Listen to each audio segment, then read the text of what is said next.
Mais uma mensagenzinha do canal Momento Gospel, com Ricardo. Eu gostaria de começar essa mensagem lendo o versículo 7 de Jó 24, que afirma assim: o norte estende sobre o vazio e suspende a terra sobre o nada. Então, isso aqui é uma grande incógnita na mitologia bíblica ou na história bíblica, né? Na verdade, até muitos cientistas hoje atuais, eles passam a crer ou acreditar na Bíblia, na palavra de Deus, como verdadeiramente uma palavra, um livro sobrenatural, porque na época em que foi escrito isso aqui, não havia astronautas, não havia naves, as pessoas não andavam a cavalo, era tudo movido à força animal. E os homens ainda lutavam de espadas, né? Nem armas que disparavam projéteis como hoje existiam. Não existia internet, não existia nada disso. No entanto, a Bíblia já falava que Deus, né? Porque aqui diz: Jó exalta o poder de Deus. Os mortos tremem debaixo das águas com os seus moradores. O inferno está nu perante ele, e não há coberta para a perdição. O norte estende sobre o vazio e suspende a terra sobre o nada. Quer dizer, já mostrando aqui que a terra ela está ali no vácuo, né, num local que os cientistas chamam de um local neutro, em que é chamado de a zona de habitat, né? Onde há condição de haver vida. E então, como naquela época eles podiam saber disso? Mostrando claramente que a Bíblia foi inspirada, né? Houve uma inspiração do Espírito Santo. Apesar que hoje a gente vê muita questão aí voltada à ufologia. Eu já falei aqui sobre ufologia, volto a falar novamente. Já disse, pessoalmente, eu acredito que há vidas em outros planetas, que Deus não criou vida só aqui. Eu também acredito na ciência. Eu sempre digo aos meus filhos: eu tenho duas pernas. Pai, o senhor tem duas pernas, mas o que isso quer dizer? Quer dizer que essas duas pernas, elas têm um nome. Uma chama-se fé, a outra é ciência. Né? Eu nunca deixo um fora do outro. Porque na minha caminhada até aqui, eu estou com 62 anos, eu tenho visto as duas como é que chama? Vamos dizer aí, vertentes na história da humanidade funcionar. Né? Muitos cientistas dizem que é um verdadeiro milagre a gente chegar onde a gente chegou. Que a humanidade já deveria ter sido dizimada por uma catástrofe de uma bactéria, né? Nós temos o caso aí da peste negra, né? Terça parte da Europa foi dizimada. E, no entanto, a gente chegou até aqui. Por quê? Eu creio que o homem foi posto para um determinado fim. Eu creio num propósito da vida. Eu também sou muito fã de Platão, Aristóteles e Sócrates, que foi considerado o mais sábio da época. E eu acredito filosoficamente e biblicamente também que há uma razão para nós estarmos aqui. Claro que isso é uma coisa muito vamos dizer assim, muito estudada, muito acalentada pelos homens modernos, e desde lá, desde a conferência já vindo, já descendo aqui, já lá desde da antiguidade até os dias dos mitos de hoje. Ora, porque se você parar para pensar, Platão, Sócrates, Aristóteles, outros grandes filósofos e matemáticos, eles não estudaram nessas faculdades incríveis que nós temos, Harvard, né? Temos aí a Faculdade de São Paulo, né? A PUC do Rio. e grandes faculdades, Cambridge, grandes faculdades no mundo, templos do saber, do conhecimento, mas que veneram esses homens hoje como os grandes pensadores. Nós temos o caso do nosso escritor, eu não lembro o nome dele agora, que ele não fez faculdade, né? Lá atrás, se você vê na história, ele parece que era baiano, não sei, acho que ele era baiano, e esse grande escritor brasileiro, ele tem poemas dele estudados em faculdades da Inglaterra. Um homem que eu admiro muito, é pouco falado dele na história brasileira em si, que é o Rui Barbosa. O Barbosa ele abriu uma escola em Londres para ensinar os ingleses a falar inglês. Você vê o tamanho do conhecimento do homem, né? Então, eu respeito o conhecimento. Eu não considero o conhecimento inútil, de forma alguma, né? Eu não afronto o conhecimento. Acho que é loucura afrontar o conhecimento. Quem afronta o conhecimento afronta a si mesmo e sua própria existência ou subsistência, vamos dizer assim. Por quê? Porque eu acredito que o conhecimento nos ajudou em muito a chegar desde lá dos homens das cavernas até os mitos de hoje. Então, eu nunca... por isso, por ver essa capacidade, esse poder de Deus que criou esse mundo maravilhoso, com tudo que há nele, com toda a sua capacidade de manter vida aqui, de sustentar a vida. E esse mundo está aí, e as vidas estão existindo aí. É por isso que eu creio, tanto como cristão e como homem, crente na ciência, de que esse Deus não criou vida somente aqui. Mas não sei como é essas vidas. Eu não sei dizer. Mas eu estou vendo muita polêmica em relação a isso. Inclusive, chegou aos meus ouvidos que teve até um religioso aí nos Estados Unidos que foi afastado, né? Porque ele afirmou que esses seres são demônios. Olha, irmãos, eu sempre disse isso aqui, volto a dizer, nós temos que ter muita cautela em relação a isso. Não devemos colocar rótulos em nada. Assim, a Bíblia diz que não se deve botar a mão precipitadamente em ninguém, né? Tem pessoa que tudo, vamos orar, e bota a mão lá, e às vezes... Né? Às vezes não é bem aqui, não foi Deus não está ali, né? Não é a vontade de Deus.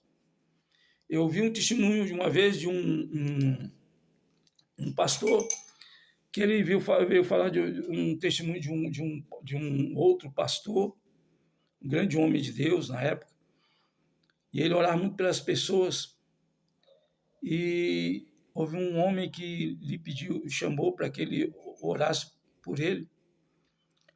E ele, por 3 vezes, botou a mão na cabeça desse homem para orar por esse homem. E durante 3 vezes, Deus falou que não era para ele orar por aquele homem. E ele virou para a parede e disse, mas Deus, não estou entendendo. Ele falou em espírito, né, orando em espírito. Por que o senhor não deixa orar para essa vida? E Deus respondeu para ele o seguinte, faz 15 anos que esse homem entregou a sua vida a mim. Mas ele resiste à minha vontade. Ele não permite, porque uma coisa é nós entregarmos a nossa vida a Jesus. Outra coisa é nós obedecermos a Jesus. Tem muita gente que entregou a sua vida. Tem muita gente que vai à igreja, tem muita gente que é religioso. Mas quando Deus diz assim, sai daí do Rio e vai lá para São Paulo, a pessoa não obedece. Nem procura orar e tal, né? Eu já vi ao contrário da história de um pastor, que ele era capitão do exército, lá no Rio de Janeiro, morava num bairro nobre, apartamento todo mobiliado,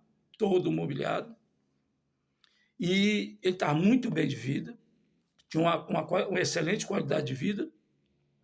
E aquele homem chegou um dia para a esposa dele, que era uma mulher de Deus também, e falou o seguinte: olha, a hora que eu acho que o inimigo está querendo me enganar, está mandando eu largar tudo para ir fazer a obra de Deus.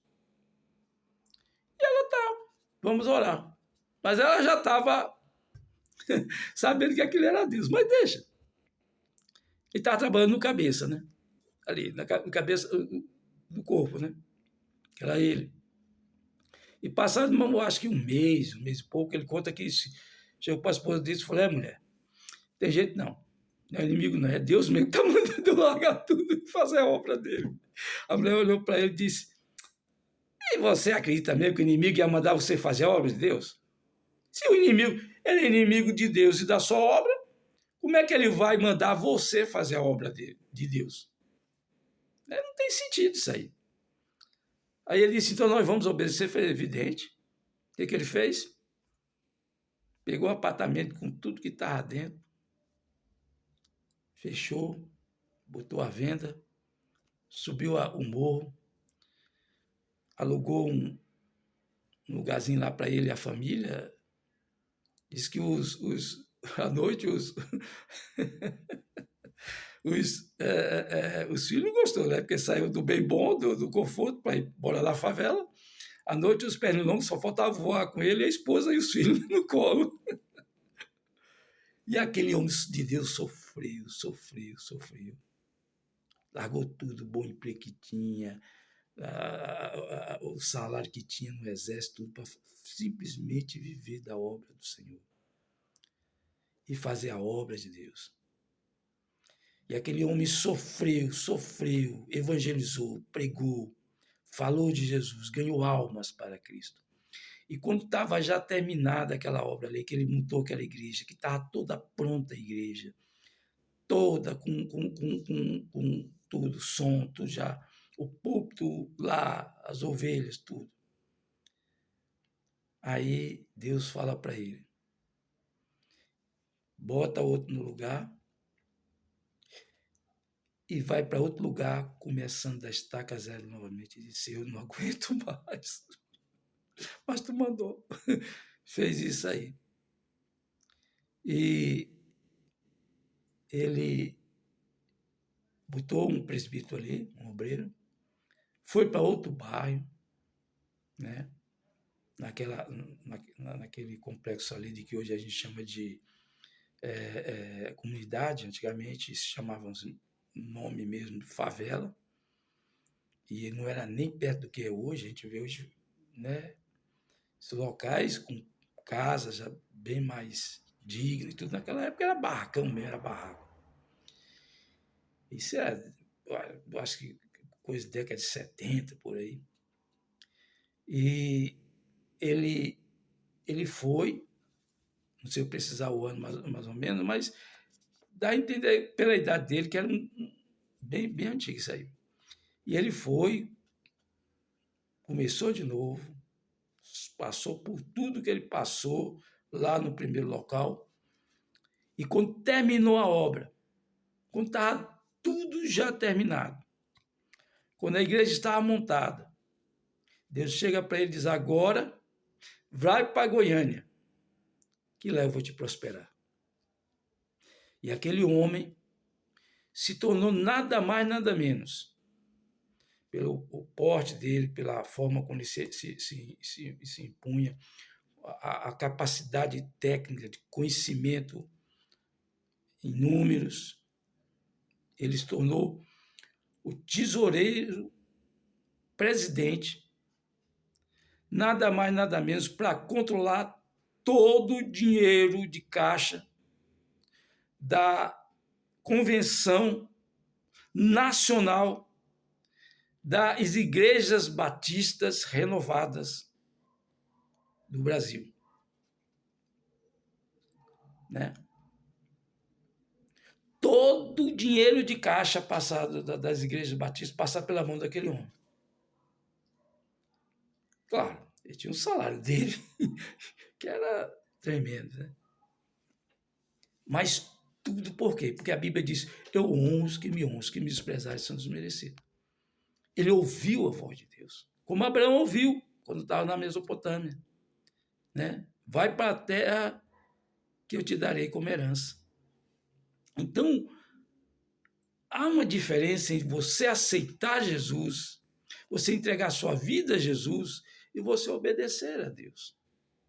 Na minha caminhada cristã, até comigo mesmo, quando eu falo isso, eu boto até o mesmo no meio, embora que eu, né, com meus tropeços, andei obedecendo a Deus em certas coisas, né, quando foi para sair de um lugar para outro, eu orei muito, pedi a Deus, busquei o Senhor, e a Ebenezer até que tem nos ajudado, Senhor, eu obedeci ao Senhor nisso.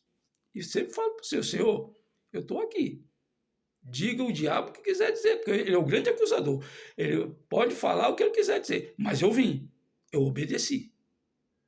Haver um lugar que eu vou te levar, tua companheira não vai querer ir, mas depois ela vai querer, vai meu servo, que eu vou te prosperar grandemente. Eu sempre digo ao Senhor, Senhor, eu estou aqui. Eu já estou aqui há 20 anos e eu estou crendo. Então, olha bem, o norte estende sobre o vazio e suspende a terra sobre o nada. Esse Deus, com certeza, não criou só esse mundo. Ele criou vários mundos, né? E a questão de existências, de seres de outro planeta ou não, eu acredito que exista. Mas, irmão Ricardo, existe também, não há possibilidade de também ser demônios? Sim, há. Não entendo porque que as pessoas acham isso aí uma coisa impossível de ser, porque demônios, ele atua em todas as áreas da vida do ser humano. Tudo que Deus criou, ele atua. Ele atua. Ele atua na vida selvática, na vida mineral, na vegetal, na biológica, que somos nós, que aí entre nós também, né? Nós também estamos englobados na vida biológica. Ele atua nas bactérias. Ele atua em todas as áreas da criação divina. Há uma atuação espiritual também nesta área. O que eu quero dizer para vocês é o seguinte: nós devemos manter nossa mente aberta para discernir o joio do trigo. O próprio Jesus diz que o joio está no meio do trigo, que é o trigo. A igreja verdadeira. E o joio o quê? É a semente má. Na própria igreja. Então, pode haver atuação demoníacas vamos dizer, nessa possível existência de vidas inteligentes em outro planeta, em outros planetas? Sim, pode haver. Com certeza, Satanás, ele sabe como manipular isso aí. Mas devemos manter nossa mente aberta, nossos olhos fixos em Deus e pedirmos de Deus discernimento para que não haja uma caça às bruxas também, né? Devemos nos ater ao seguinte: o Deus que criou vida aqui, criou vida lá em outros planetas também. O Deus que criou este planeta também criou outros planetas onde há vida também. Mais uma vez afirmo, como essas vidas, eu não sei. Existe agora pessoal que estuda essa área aí, né, que é ufologia, né, e que diz que existe 4 raças. São greys, que em inglês quer dizer cinzas, né, nórdicos, que são de aparência muito humana, esses aí, que inclusive diz que muitos já estão até entre nós, porque eles aparecem muito conosco, e reptilianos, que esses aí, né, tem que tomar muito cuidado, porque são descendentes de répteis, né? E existe uma outra classe também que não sei dizer bem, mas já é outro tipo de raça aí, que é pouco conhecida por nós, né? É pouco conhecida. Mas nós devemos até a isso, irmãos. Jesus está voltando. tudo isso eu tenho como sinais dos tempos. E eu, mais uma vez, sabe por que eu bato nessa tecla? Porque eu vejo as pessoas muito preocupadas com a questão espiritual, isso e tal. Olha, eu sempre volto lá quando começou a televisão. Sabe? Quem é mais velho se lembra. Era chamada de caixa de esgoto. Que quem via a televisão ia para o inferno. Hoje, na casa de todo mundo, até de quem é evangélico, quem é cristão, está lá, a televisão, tem televisão, mas tudo quanto é lado. Quer dizer, deixou de ser pecado, deixou de ser maldição. Foi aceito como mais uma tecnologia. Tudo que é novo traz preocupação. O homem tem uma tendência natural de temer tudo que é novo. Né? Aí vem a internet. Ixi, a internet vai mandar um monte de gente para o inferno. Hoje a internet é um dos canais que mais nos faz ter facilidade de evangelizar e ganhar almas. Eu mesmo estou aqui no interior da minha casa, na minha humilde residência, falando a respeito desse assunto, da palavra de Deus, trazendo esse assunto atual, né? Porque, como eu digo, a gente tem que tomar muito cuidado também, que existem muitos enganos. Eu fiquei sabendo daquele negócio do Paraná, já chegou aos meus ouvidos que aquilo ali, né, com certeza pode ter sido um tremendo engano. Então, a gente tem que tomar muito cuidado também com isso. Existe muita fantasia no meio disso aí também. E muita gente trazendo notícias falsas a respeito disso. Deve procurar canais sérios. Eu tenho contato com canais sérios, de pessoas sérias, que falam a respeito disso e muitas vezes até denuncia coisas erradas, sinais errados, que são drones, que são avião, que a pessoa interpreta lá balão, né? E existe também pessoas com má fé, que pega qualquer coisinha para poder visualizar na internet e vender para as pessoas como fosse a verdade. Então a gente tem que saber. É o discernimento, irmãos. É o discernimento. Né? A gente tem que avaliar as coisas, tem que saber discernir. E procurar ver o que realmente é evidente, aquilo que realmente não tem explicação. Que cientificamente não tem explicação. É como aquelas coisas que a pessoa, é um milagre, aí o outro vai lá e prova, não é milagre, não, isso aí qualquer um faz, que eu vou mostrar aqui como é que faz. Então, nem tudo é milagre, mas quer dizer que não existe milagre, porque nem tudo é milagre? Que existem também os falsos milagres até fabricados pelo homem? Não, isso não quer dizer nada. Simplesmente a gente tem que saber separar o falso do verdadeiro. Eu me lembro um fato interessante, uma época, quando minha mãe estava querendo empurrar uma prima minha para a gente casar, eu era solteiro nessa época, e ela riu muito porque ela chegou, o nome da menina era Micheline. Né? E naquela época eu vi um tal de as mulheres usando pulseira de Micheline, era um material barato, e as pessoas faziam pulseira daquilo, e brinco e tal, né, e adereço para as mulheres e tal, se enfeitarem com aquilo ali. E ela querendo me empurrar aquela prima, eu solteirão dentro de casa, e ela querendo me empurrar e disse, mas menino, por que você não casa com, não viaja para o norte e casa com, no nordeste e casa com Michelin? Aí eu olhei para ela e falei, mamãe, porque Michelin nem é ouro nem é prata. Michelin. Ela riu, foi porque porque ela nem é ouro nem é prata, ela é Michelin. É uma coisa, né? Claro, não está dizendo que a moça não tinha valor, né? Está querendo, na verdade, brincando com ela.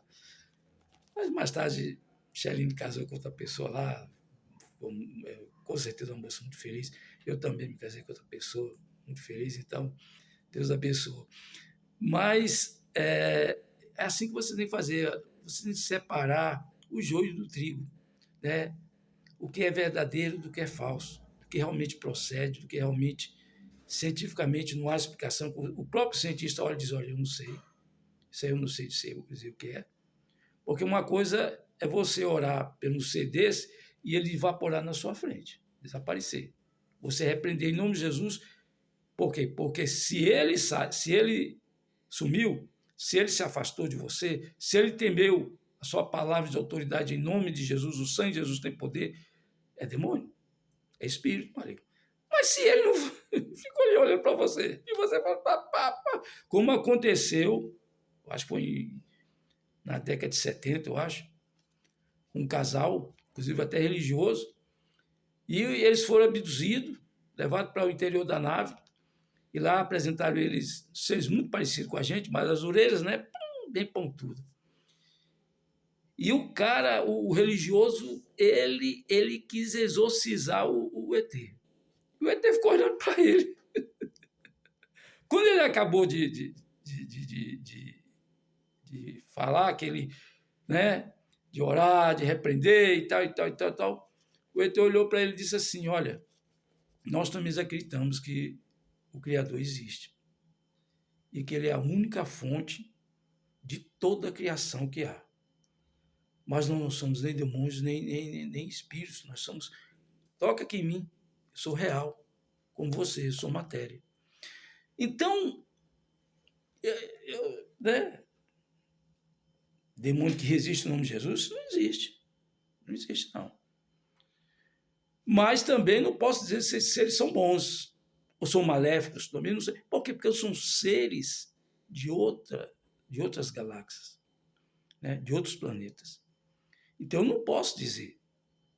Eu não posso aferir a eles se eles são o que eles são mesmo. Não posso. A única coisa que eu tenho que ter é cautela. Como a gente tem até com pessoas humanas, mas que são estranhas a nós, que nós não conhecemos. E não sabemos as reais intenções deles. Então a gente sempre fica um pé atrás. E pedindo a Deus que nos dê discernimento, direcionamento e nos mostre realmente qual o propósito daquela abordagem, né? Qual o real propósito que há por trás daquilo. Então essa é a minha exposição, irmãos. Mais uma vez, a respeito desse assunto, ufologia. Como eu disse, mais uma vez eu afirmo, eu creio que existe vidas em outro planeta, respeito quem crê diferente, né? Aos mais conservadores que dizem, não, Deus só criou vida aqui. A Bíblia não fala tal, não. Eu vi pessoas até afirmarem isso aí e tal. Mas, olha, eu vou pela própria grandeza de Deus.